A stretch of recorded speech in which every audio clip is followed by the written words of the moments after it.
Louisville, Kentucky, home of the Colonel. Not just any Colonel, Colonel Harlan Sanders.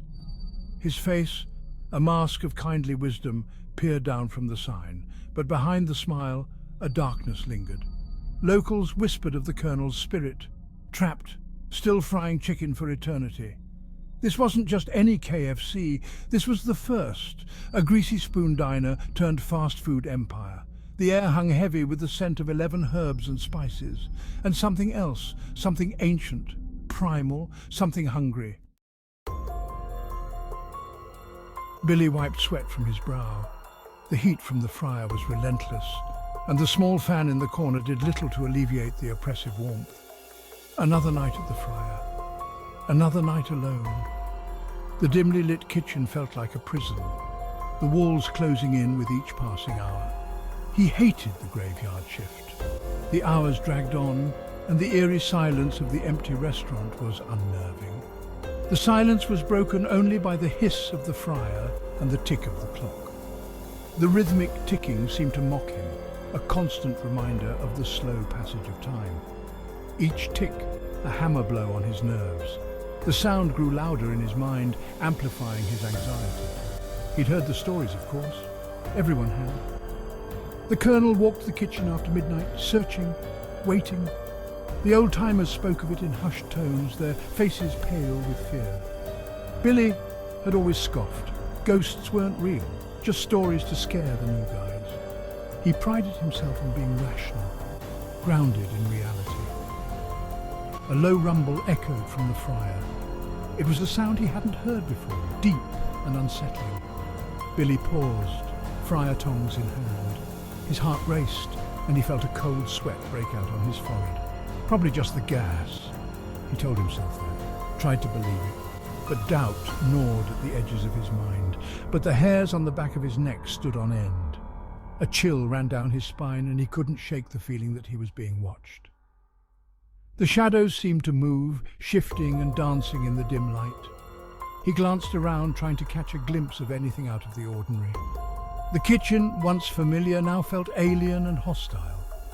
Every creak, every whisper of sound set his nerves on edge. He took a deep breath, trying to steady himself. "It's just your imagination," he muttered under his breath. But deep down, he wasn't so sure. The stories of the Colonel haunted his thoughts, and for the first time, he wondered if there might be some truth to them. The night stretched on, and Billy knew he had to make it through until dawn. But with each passing minute, the sense of dread grew stronger. He couldn't shake the feeling that something or someone was lurking in the shadows, waiting for the right moment to reveal itself. The flour sack on the counter twitched. Billy stared, heart pounding a frantic rhythm against his ribs. His breath caught in his throat. He blinked, willing it away. Must have been a draft. The back door wasn't exactly airtight, but the whispers started then. Soft at first, barely audible. They seemed to come from the fryer, bubbling up with the oil, whispers of his name, whispers of hunger. His grip tightened on the fryer tongs, his only weapon.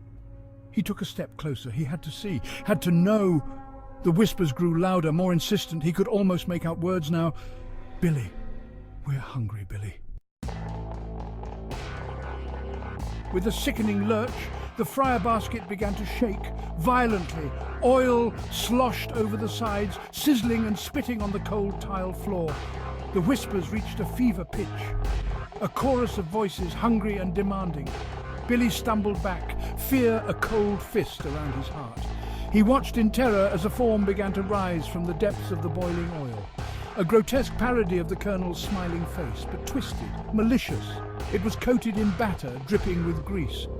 Tendrils of something dark and sinewy reached out from the fryer, reaching for him. He was trapped. The creature pulled itself free of the fryer with a wet, sucking sound. The noise echoed through the empty kitchen, a grotesque symphony of horror that seemed to last an eternity. Each second stretched out, amplifying the dread that filled the room. It stood before him, a towering monstrosity of fried flesh and bone.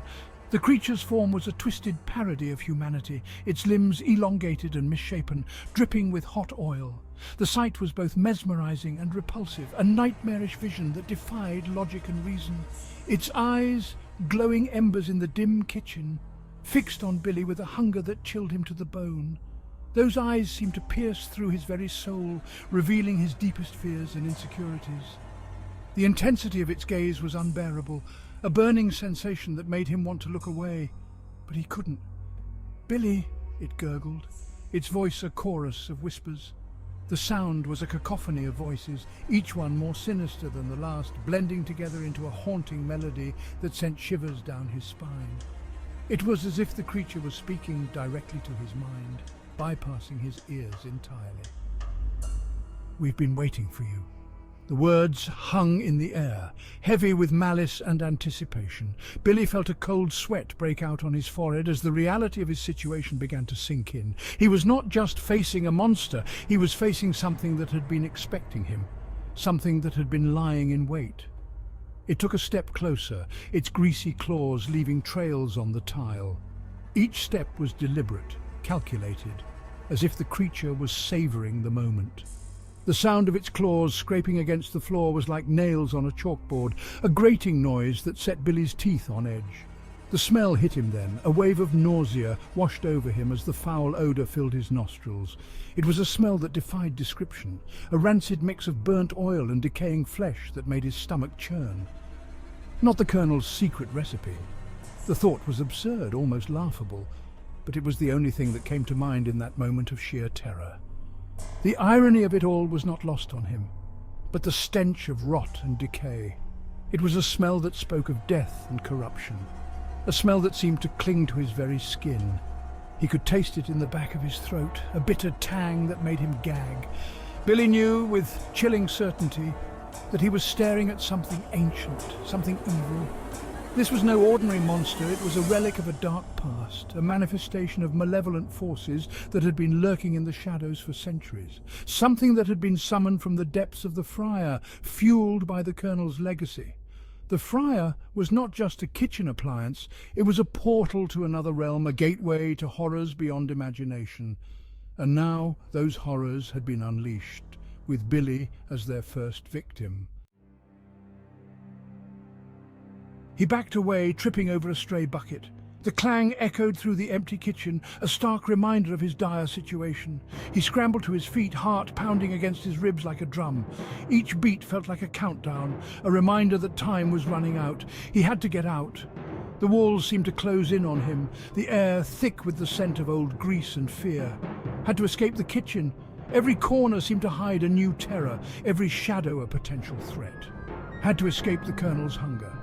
The sinister figure loomed in the shadows, a grotesque parody of the friendly face he once knew. The creature lunged, its greasy claws narrowly missing him. The stench of rancid oil filled the air, making his stomach churn. He tasted fear, metallic and sharp on his tongue. It was a taste he would never forget, a reminder of the nightmare he was living. He scrambled for the door, his hand slipping on the greasy handle. Panic surged through him as he struggled to get a grip. He fumbled with the lock, precious seconds ticking away. Each second felt like an eternity, the creature's presence growing ever closer. The creature let out a roar, a guttural sound that seemed to shake the very foundation of the restaurant. The walls trembled, dust falling from the ceiling. He could hear the creature's heavy breathing behind him, feel the heat of its putrid breath on his neck. The sound was a constant reminder of the danger he was in, pushing him to move faster, to escape the nightmare that had become his reality. He got the door open, a sliver of light cutting through the darkness. He threw himself through the opening, landing hard on the pavement outside. Scrambling back to his feet, his eyes never left the doorway. The creature hesitated at the threshold, its glowing eyes fixed on him. It seemed to shrink back from the light, a low growl rumbling in its chest. He was safe for now, but he knew, with a sinking feeling in the pit of his stomach, that he would never be truly free. The Colonel's hunger would follow him always. Silence descended once more. The only sound was Billy's ragged breathing and the distant hum of traffic. He stayed there for a long time, huddled on the cold asphalt, watching the restaurant door, waiting, dreading. The sun began to rise, painting the sky in hues of orange and pink. But the colours held no warmth for Billy. He felt cold, empty, changed. He knew he couldn't stay here, but where could he go? Who would believe him? He was just a fry cook with a wild story, a story no one would believe. He finally got to his feet, his body aching, his mind numb. He glanced back at the restaurant one last time. The Colonel's smiling face on the sign seemed to mock him, a promise of deliciousness that hid a terrifying truth. He walked away, leaving behind the only job he'd ever known, the only life he'd ever had.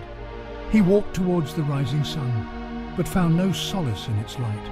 He was a haunted man now. The Colonel's secret was out, and it was hungry. The next morning, the manager found the restaurant eerily empty. The fryer was still on, oil bubbling ominously, as if it had been left in a hurry. A single fryer tong lay on the floor, glinting under the harsh fluorescent lights. He shrugged, chalking it up to kids messing around after hours. He didn't notice the greasy handprints smeared on the ceiling, or the faint, eerie whispers coming from the fryer. The Colonel's secret was safe, for now, but the hunger remained, waiting, watching, and it wouldn't be long before it found a new, unsuspecting victim.